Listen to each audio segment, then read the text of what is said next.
कक्षा 10 के विद्यार्थियों का मेरे YouTube channel TC group classes में स्वागत है।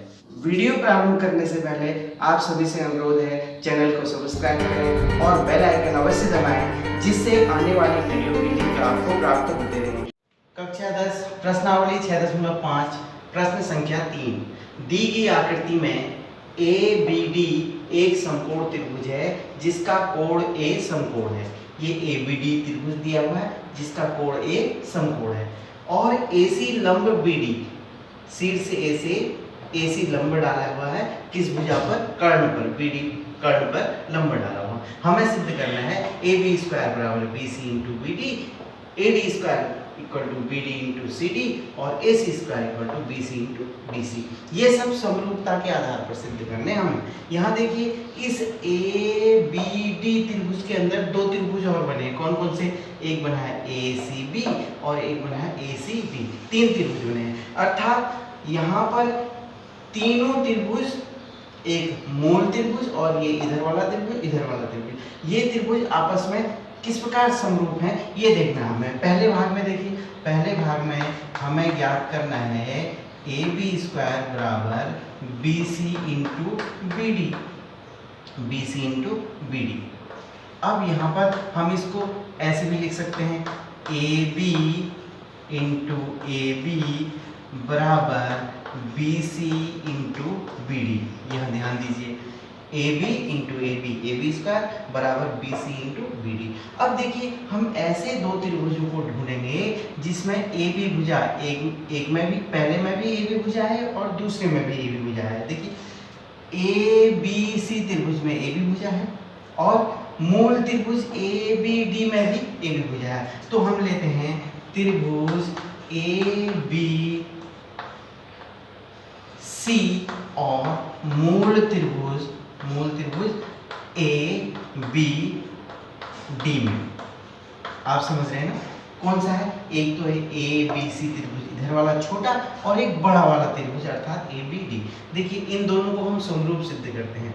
ABC में B कोण और ABD में भी B कोण। देखिए ABC में B कोण और ABD में B कोण उभयनिष्ठ है। यहाँ से भी पता चल रहा है कोण B बराबर कोण B उभयनिष्ठ।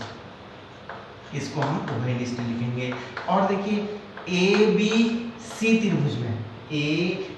त्रिभुज में कोण C समकोण है, अर्थात कोण ACB बराबर, और बड़े त्रिभुज में कोण A समकोण है अर्थात BAD, कोण BAD 90 अंश का है, ये दिया हुआ है। अर्थात दोनों त्रिभुज समरूप हो गए, दोनों त्रिभुज समरूप हो गए। अब समरूप त्रिभुजों को लिखना आना चाहिए। सबसे पहले संगत भुजाओं को समझना आना चाहिए। कैसे हम संगत भुजाओं के को लिखेंगे? देखिए यहाँ पर B कोण के बराबर है, ये B कोण इस बड़े त्रिभुज के B कोण के बराबर है और C कोण इस बड़े त्रिभुज के A कोण के बराबर है। हम कैसे लिखेंगे इन त्रिभुजों को, ये सबसे बड़ी बात है। अगर एक बार समझ लिया तो जिंदगी भर नहीं भूलोगे। हम शुरू करते हैं जो बराबर कोण है B, एक B और C, B कोण और C कोण बराबर है और इसमें ये A कोण और B कोण बराबर है। तो बराबर कोण से शुरू करते हैं। कहाँ से? B से जाएंगे C पर, इस B कोण से जा रहे हैं C पर। छोटे त्रिभुज में B कोण से जाते हैं C पर। कहाँ पर बना है B कोण? B पॉइंट पे, और C कोण बना है C पॉइंट पे। BCA अर्थात त्रिभुज BCA समरूप होगा त्रिभुज।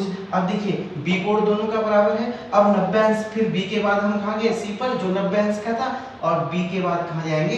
A पर। बड़े वाले त्रिभुज में B के बाद A पर, अर्थात BAD,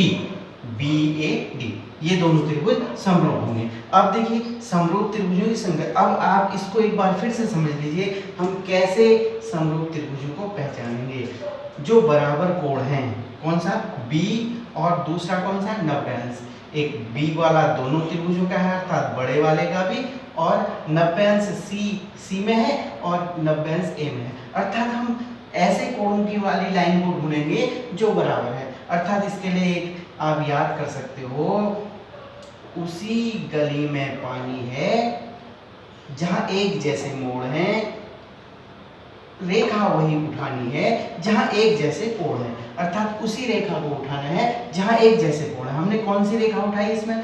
BC रेखा उठाई, क्योंकि बी कोण बी कोण के बराबर था और सी कोण ए कोण के बराबर था, अर्थात पहले हमने BC भुजा उठाई और फिर बच गया ए बिंदु। अब इसमें भी हम बी कोण तो उभयनिष्ठ था और फिर 90 अंश की तरफ गए, अर्थात इस AB रेखा को या BA रेखा को उठाया, BAD ये समरूप हो गए। अब समरूप होंगे अतः भुजाएं समानुपाती होंगी। कौन कौन सी भुजाएं? BC के संगत भुजा AB, अर्थात BC बट्टे AB बराबर, इन दोनों को ले लिया। अब CA को लीजिए, CA बट्टे AD। अब फिर उसके बाद इन दोनों को लीजिए, B और A को, BA बट्टे BD। ठीक है। अब देखिए हमें क्या सिद्ध करना था? AB स्क्वायर कैसे आएगा? इसको छोड़ देंगे, इसको छोड़ देते हैं, बीच वाले को इसमें किनारे वालों को गुणा कर लेते हैं। BA से BA को गुणा करेंगे, AB स्क्वायर तिरछा गुणा, और BC से BD को गुणा करेंगे, BC BD। यही निकालना था। ये पहला भाग हमारा सिद्ध हो गया। दूसरा भाग है AC स्क्वायर बराबर BC इंटू DC, या हम इसको ऐसे लिख सकते हैं AC इंटू AC बराबर BC इंटू DC, 2 बार AC गुणा AC। अब देखिए एक त्रिभुज की AC भुजा होनी चाहिए, दूसरे त्रिभुज में भी AC भुजा होनी चाहिए। ऐसे त्रिभुजों को ढूंढना है हम, यहाँ जो हमारे पास त्रिभुज है 3, उनमें ढूंढना है। अर्थात एक त्रिभुज की AC भुजा तो इसकी है, त्रिभुज ABC, अर्थात त्रिभुज ABC, और दूसरे त्रिभुज की AC भुजा कौन सी है? दूसरे त्रिभुज में AC भुजा है ACD, त्रिभुज ACD में इन दोनों को समरूप सिद्ध करते हैं। ये दोनों समरूप कैसे?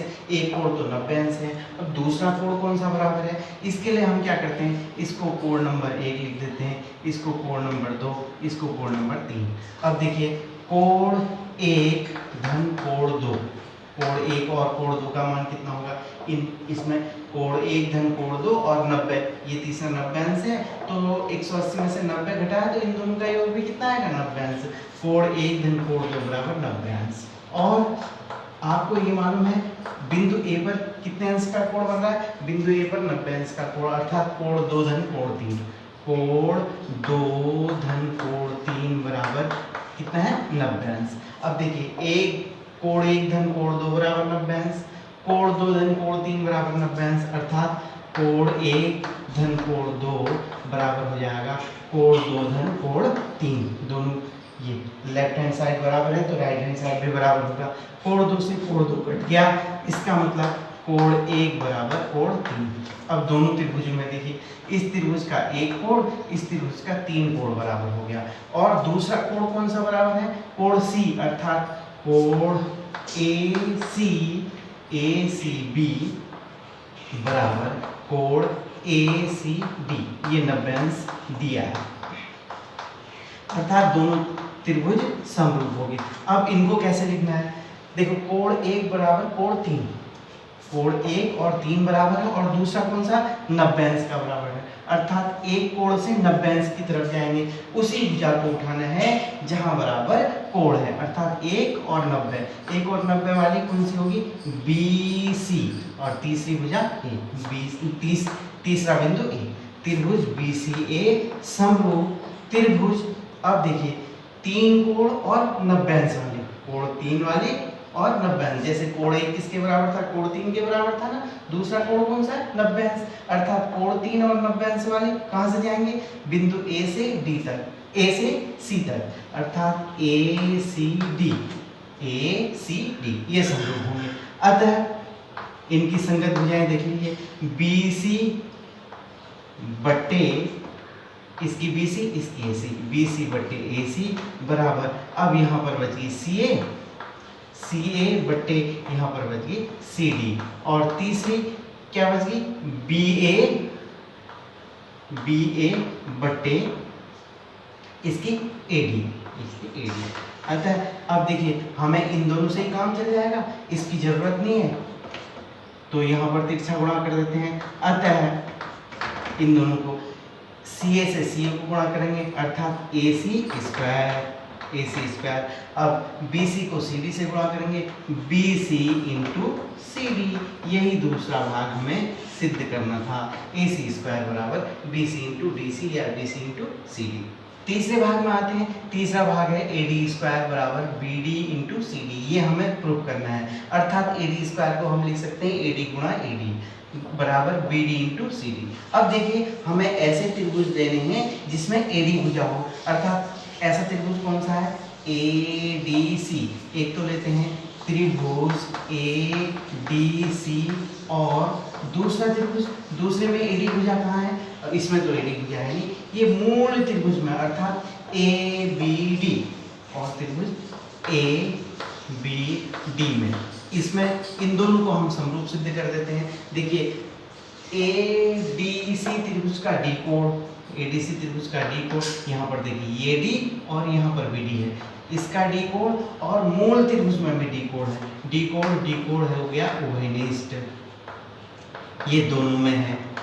अच्छा अब एक कोण 90 अंश का, ए बी डी का ए कोण 90 अंश है और ए डी सी का सी कोण 90 अंश है, अर्थात हम लिखेंगे कोण ए सी डी बराबर 90 अंश और कोण डी ए बी बराबर कोण डी ए बी बराबर 90 अंश, ये दिया है, अर्थात दोनों त्रिभुज समरूप हो गए। अब समरूप त्रिभुजों को उसी हिसाब से लीजिए जिस हिसाब से हमें उसकी भुजाओं का अनुपात लिखना है। अब मैंने पहले ही बताया है कि हमें देखना है कि बराबर वाले कोण कौन से हैं, एक डी कोण और 90 अंश का, और यहाँ ध्यान रखें उसी गली में पानी है जहाँ एक जैसे मोड़ हैं, रेखा वही उठानी है जहाँ एक जैसे कोण है, अर्थात उस रेखा को उठाना है जिनमें एक जैसे कोण है। एक कोण डी है और एक कोण सी, अर्थात हम जाएंगे डी से सी की ओर, इस रेखा को उठाते हैं डी से सी की ओर, अर्थात डी सी।